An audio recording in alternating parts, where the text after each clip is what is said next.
प्रिय भक्तों, आपका हमारे चैनल पर स्वागत है। आज दिन बृहस्पतिवार है और आज 8 मई है। बृहस्पतिवार के दिन बहुत सारे लोग बृहस्पति देव का व्रत रखते हैं और उनकी पूजा करते हैं। आज मैं आप लोगों के लिए श्री हरि स्रोत लाई हूँ। भगवान विष्णु को समर्पित श्री हरि स्रोत की रचना श्री आचार्य ब्रह्मानंद द्वारा की गई है। इस स्रोत का पाठ करने से भगवान विष्णु के साथ माँ लक्ष्मी का भी आशीर्वाद मिलता है। इस स्रोत को भगवान श्री हरि की उपासना के लिए सबसे अधिक शक्तिशाली माना जाता है। श्री हरि स्रोत का जाप करने से मनुष्य को तनाव से मुक्ति मिलती है। इसके जाप से भगवान विष्णु का विशेष आशीर्वाद मिलता है। इस स्रोत के पाठ से जीवन में आगे बढ़ने की शक्ति मिलती है। बुरी लत और गलत संगत से छुटकारा मिलता है। पूरी श्रद्धा भाव से यह पाठ करने से मनुष्य वैकुंठ लोक को प्राप्त होता है। वह दुख सुख जन्म मरण के बंधन से मुक्त हो जाता है। तो इस पाठ को अवश्य ही करना चाहिए या सुनना चाहिए। चलिए शुरू करते हैं श्री हरि स्रोत का पाठ हिंदी में। जो समस्त जगत के रक्षक हैं, जो गले में चमकता हार पहने हुए हैं, जिनका मस्तक शरद ऋतु में चमकते चंद्रमा की तरह है, और जो महादैत्यों के काल हैं, आकाश के समान जिनका रंग नीला है, जो अजय मायावी शक्तियों के स्वामी हैं, देवी लक्ष्मी जिनकी साथी हैं, उन भगवान विष्णु को मैं बारंबार भजती हूँ।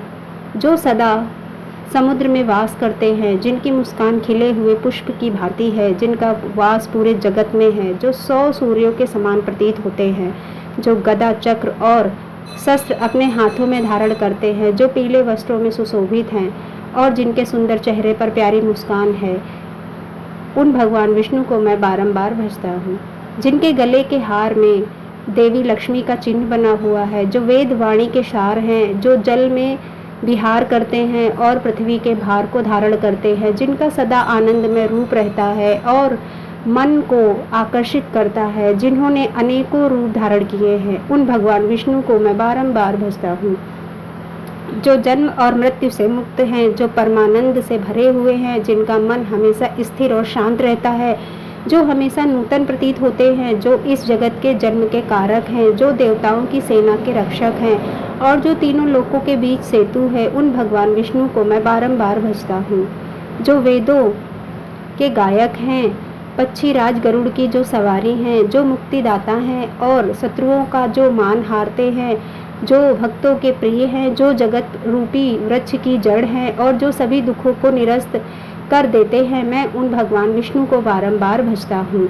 जो सभी देवताओं के स्वामी हैं, काली मधुमक्खी के समान जिनके केस का रंग है, पृथ्वी जिनके शरीर का हिस्सा है और जिनका शरीर आकाश के समान स्पष्ट है, जिनका शरीर सदा दिव्य है, जो संसार के बंधनों से मुक्त है, वैकुंठ जिनका निवास है, मैं उन भगवान विष्णु को बारंबार भजता हूँ।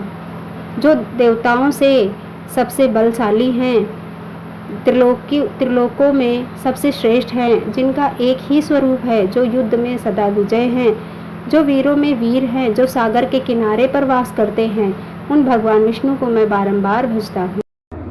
जिनके बाईं ओर लक्ष्मी विराजित होती हैं, जो शेष नाग पर विराजित हैं, जो राग रंग से मुक्त हैं, ऋषि मुनि जिनके गीत गाते हैं, देवता जिनकी सेवा करते हैं और जो गुणों से परे हैं, मैं उन भगवान विष्णु को बारंबार भजता हूँ।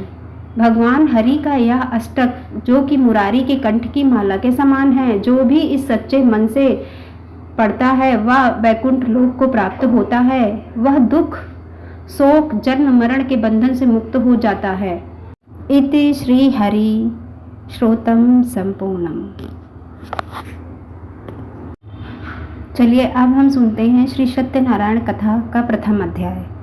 एक समय की बात है, नैषिरण्य तीर्थ में सौनिक आदि 88,000 ऋषियों ने श्री सूत जी से पूछा, हे प्रभु, इस कलयुग में वेद विद्या रहित मनुष्यों को प्रभु भक्ति किस प्रकार मिल सकती है तथा उनका उद्धार कैसे होगा? हे मुनि श्रेष्ठ, कोई ऐसा तप बताइए जिससे थोड़े समय में ही पुण्य मिले और मनवांछित फल भी मिल जाए। इस प्रकार की कथा सुनने की हम इच्छा रखते हैं। सर्वशास्त्रों के ज्ञाता सूत जी बोले, हे वैष्णवों में पूज्य, आप सभी ने प्राणियों के हित की बात पूछी है, इसलिए मैं एक श्रेष्ठ व्रत को आप लोगों को बताऊंगा, जिसे नारद जी ने लक्ष्मी नारायण जी से पूछा था और लक्ष्मीपति ने मुनि श्रेष्ठ नारद जी से कहा था। आप सब इसे ध्यान से सुनिए। एक समय की बात है, योगीराज नारद जी दूसरों के हित की इच्छा के लिए अनेकों लोकों में घूमते हुए मृत्यु लोक में जा पहुँचे। यहाँ उन्होंने अनेक योनियों में जन्मे प्रायः सभी मनुष्यों को अपने कर्मों द्वारा अनेकों दुखों से पीड़ित देखा। उनका दुख देख नारद जी सोचने लगे कि कैसा यत्न किया जाए जिसके करने से निश्चित रूप से मानव के दुखों का अंत हो जाए। इसी विचार पर मनन करते हुए वह विष्णु लोक में गए। वहाँ वह देवों के इस भगवान नारायण की स्तुति करने लगे, जिनके हाथों में शंख चक्र गदा और पद्म थे, गले में वरमाला पहने हुए थे। स्तुति करते हुए नारद जी बोले, हे भगवान, आप अत्यंत शक्ति से संपन्न हैं। मन तथा वाणी भी आपको नहीं पा सकती। आपका आदि मध्य तथा अंत नहीं है। निर्गुण स्वरूप सृष्टि के कारण भक्तों के दुख को दूर करने वाले आपको मेरा नमस्कार है। नारद जी की स्तुति सुन विष्णु भगवान बोले, हे मुनि श्रेष्ठ, आपके मन में क्या बात है? आप किस काम के लिए पधारे हैं? उसे निसंकोच कहो। इस पर नारद मुनि बोले कि मृत्यु लोक में अनेक योनियों में जन्मे मनुष्य अपने कर्मों के द्वारा अनेकों दुख से दुखी हो रहे हैं। हे नाथ, आप मुझ पर दया रखते हैं तो बताइए कि वो मनुष्य थोड़े प्रयास से ही अपने दुखों से कैसे छुटकारा पा सकते हैं। श्री हरि बोले, हे नारद, मनुष्यों की भलाई के लिए तुमने बहुत अच्छी बात पूछी है। जिसके करने से मनुष्य मोह से छूट जाता है, वह बात मैं कहता हूँ, उसे सुनो। स्वर्ग लोक व मृत्यु लोक दोनों में एक दुर्लभ उत्तम व्रत है जो पुण्य देने वाला है। आज प्रेमवश होकर मैं उसे तुमसे कहता हूँ। श्री सत्यनारायण भगवान का यह व्रत अच्छी तरह विधान पूर्वक करके मनुष्य तुरंत ही यहाँ सुख भोग कर मरने पर मोक्ष पाता है। श्री हरि के वचन सुन नारद जी बोले कि उस व्रत का फल क्या है और उसका विधान क्या है? यह व्रत किसने किया था? इस व्रत को किस दिन करना चाहिए? सभी कुछ विस्तार से बताएं। नारद की बात सुनकर श्री हरि बोले, दुख व शोक को दूर करने वाला यह व्रत सभी स्थानों पर विजय दिलाने वाला है। मानव को भक्ति व श्रद्धा के साथ शाम को श्री सत्यनारायण की पूजा धर्म परायण होकर ब्राह्मणों व बंधुओं के साथ करनी चाहिए। भक्ति भाव से ही नैवेद्य केले का फल, घी, दूध और गेहूं का आटा सवाया ले। गेहूं के स्थान पर साठी का आटा, शक्कर या गुड़ लेकर वह सभी भक्षण योग्य पदार्थों को मिलाकर भगवान का भोग लगाएं। ब्राह्मणों सहित बांधुओं को भी भोजन कराएं। उसके बाद स्वयं भोजन करें। भजन कीर्तन के साथ भगवान की भक्ति में लीन हो जाएं। इस तरह से सत्यनारायण भगवान का यह व्रत करने से मनुष्य की सारी इच्छाएं निश्चित रूप से पूरी होती हैं। इस कलिकाल अर्थात कलयुग में मृत्युलोक में मोक्ष का यही एक सरल उपाय है। इति श्री सत्यनारायण व्रत कथा का प्रथम अध्याय संपूर्ण। चलिए अब सत्यनारायण जी की आरती सुनते हैं। जय हे लक्ष्मी रमणा स्वामी, जय लक्ष्मी रमणा सत्यनारायण स्वामी, जनपातक हरणा।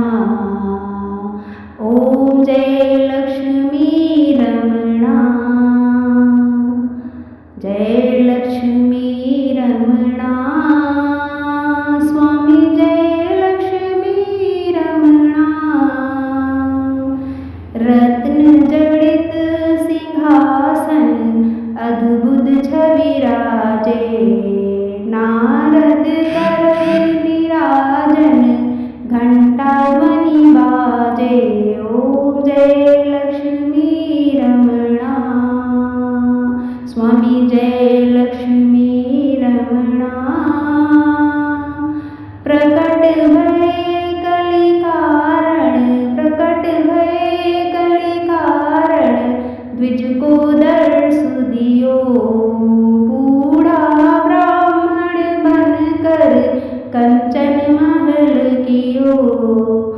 ओम जय लक्ष्मी रमणा स्वामी, जय लक्ष्मी रमणा।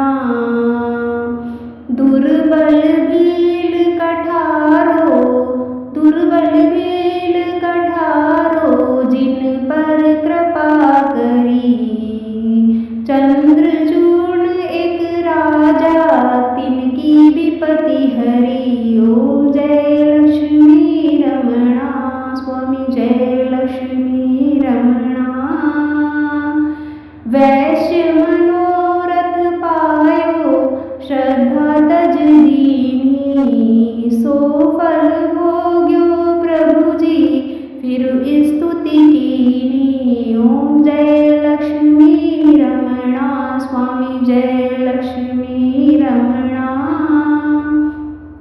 भाव भक्ति के कारण छिन छिन रूप धरो।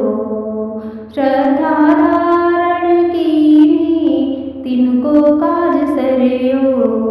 जय लक्ष्मी रमणा स्वामी जय लक्ष्मी रमणा। ग्वाल बाल संग राजा वन में भक्ति करी। मन वांछित फल दीनो दीन दयाल हरि। ओम जय लक्ष्मी रमणा स्वामी जय लक्ष्मी रमणा। चढ़त प्रसाद सवायो कदली फल मेवा। धूप दीप तुलसी से राजी सत्य देवा। ओम जय लक्ष्मी रमणा स्वामी जय लक्ष्मी रमणा। श्री सत्यनारायण जी की आरती जो कोई नर गावे। रीति सिद्ध सुख संपत्ति सहज रूप पावे।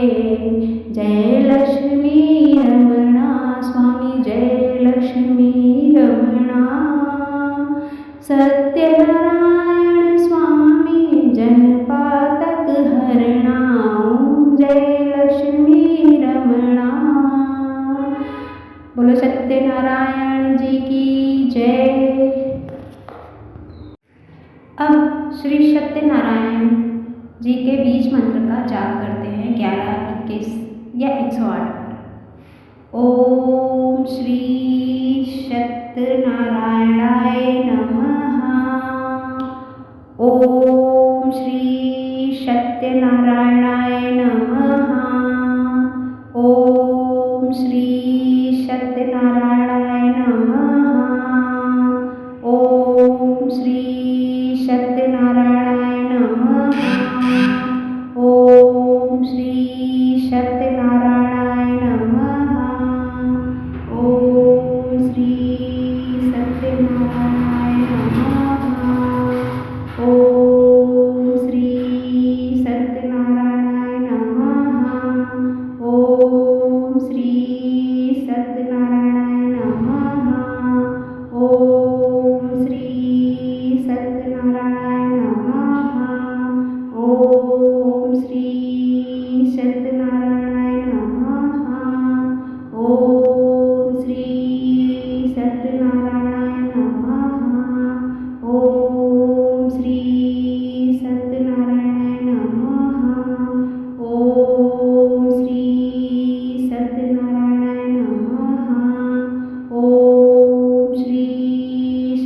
ओम श्री सत्यनारायण नमः। ओम श्री सत्यनारायण नमः।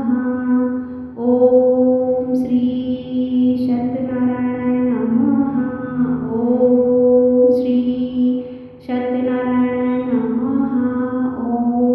श्री सत्यनारायण नमः। ओम श्री सत्यनारायण नमः। ओम श्री सत्यनारायण नमः। ओम श्री सत्यनारायण नमः। यदि आपको ये कथाएं, आरती और इस चैनल पर बताई गई जानकारी आप लोगों को पसंद आती है तो आप हमारे चैनल को लाइक सब्सक्राइब करें, जिससे आपको आगे आने वाली कथाओं को भी सुनने का अवसर प्राप्त हो।